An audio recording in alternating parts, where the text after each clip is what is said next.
française, hein. On n'est plus dans le même univers du tout. C'est plus allemand là. Voilà, on est dans l'univers allemand. Alors l'univers allemand d'après-guerre, il y a bien sûr les conséquences de la guerre, après la guerre. Il y a eu pas mal de petits constructeurs, comme en France d'ailleurs, qui ont construit des petits engins un peu bizarres. Et Messerschmitt en fait partie. Alors comme je dis souvent quand je présente la voiture, et c'est pas la première fois, Messerschmitt fabriquait des avions pendant la guerre. Hein, et après la guerre, ils se sont mis à fabriquer ces petits engins. Alors on va demander aux propriétaires qui en savent beaucoup plus que moi, comment se fait-il que Messerschmitt fabriquait des avions se retrouvent après la guerre à fabriquer ces petits engins. Très bien, Roger. Merci pour les personnes invalides. Merci pour les personnes invalides. Il y a d'autres modes. Donc c'était pour les personnes invalides à l'origine. Oui. Oui, c'est pour les personnes handicapées pour conduire les personnes handicapées. Il y a d'autres modèles, il y a les freins, les vitesses volants. Donc le tien, toi tu as les vitesses. Les vitesses et les pieds. Les vitesses au pied. Oui. Et d'autres avaient les vitesses au volant. Oui. D'accord. Le tien c'est un tricycle, 3 roues. Oui. Il y avait des modèles aussi, les derniers modèles à 4 roues. Oui, à 4 roues, les 5 roues. D'accord. C'est un moteur Snash. Snash, oui. D'accord. Qui fait combien de cylindrées à peu près?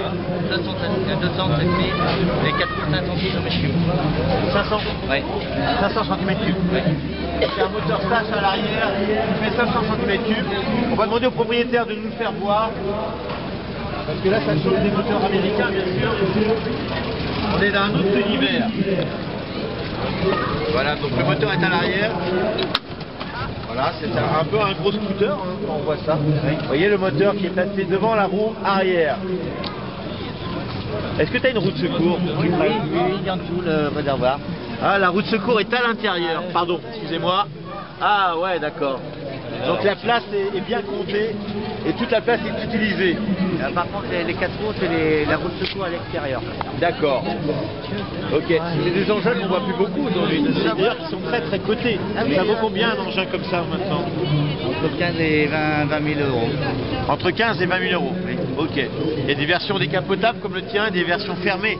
Oui, décapotable ou bien avec la bulle plexiglas. Avec la bulle en plexiglas. Oui. Ok. Tu sais à peu près combien au monde il a été construit à peu près? Bah, ils ont sorti 70 000 exemplaires. 70 000 exemplaires. Oui. Aujourd'hui, il n'a pas en resté beaucoup. En France, il y a une quarantaine, plus de 1000 en Allemagne, soixantaine en Angleterre. Ah, il en reste encore quelques-uns. Oui. Une quarantaine en France. Oui. Ok. Il y en a aussi au Japon. Donc il y en a une quarantaine encore en France qui roule. Et celui-ci en fait partie. Donc une version décapotable. Les autres étaient fermés en plexiglas. Donc vous voyez qu'il n'y a pas de volant. On appelle ça un manche dans le milieu aéronautique. C'était dû au fait que Messerschmitt fabriquait des avions, je ne sais pas. Voilà, c'est magnifique. J'adore cette petite voiture. Et je pense qu'on le voit souvent circuler avec. Je pense que c'est relativement fiable. À 100 km/h avec 4 vitesses en marche avant et 4 vitesses en marche arrière. 100 km/h de vitesse de pointe, 4 vitesses avant est un inverseur, 4 vitesses arrière. Donc, du coup, on n'a pas besoin de 4 vitesses arrière. Mais bon. Donc c'est une boîte de vitesse électronique, pas électronique mais électrique. Oui, électrique, oui. Ah, c'est un principe électrique, oui. D'accord. Ok. Et donc vous pouvez voir que vous pouvez mettre combien de places? 2 ou 3 places? 2,5. Ah ouais, j'avais pas pensé. Donc c'est un véhicule avec 2 places et demie à l'arrière. On peut mettre un adulte à l'arrière ou 2 petits enfants, mais très très petits. Hein, on ne voit même pas des petits pour les mettre dedans. Donc vraiment c'est 2 places en tandem, on va dire. Voilà. En plus on rase la route. Hein. Et donc c'est interdit de fumer dans ta voiture. Hein, je vois ça. Et la boîte à l'arrière, c'est pourquoi? C'est les munitions? Non? C'est la boîte de grenade. C'est la boîte de grenade. D'accord. Ok. Bon, on va en rester là. Ok. Magnifique présentation de ce petit Messerschmitt allemand d'après-guerre. Rappelle-nous l'année déjà.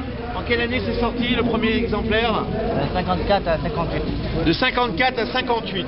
Voilà. Vous pouvez l'applaudir. Parce que on le voit souvent circuler avec de toutes les manifestations. Il aura beaucoup de succès tout à l'heure sur les quais pour la parade, je pense.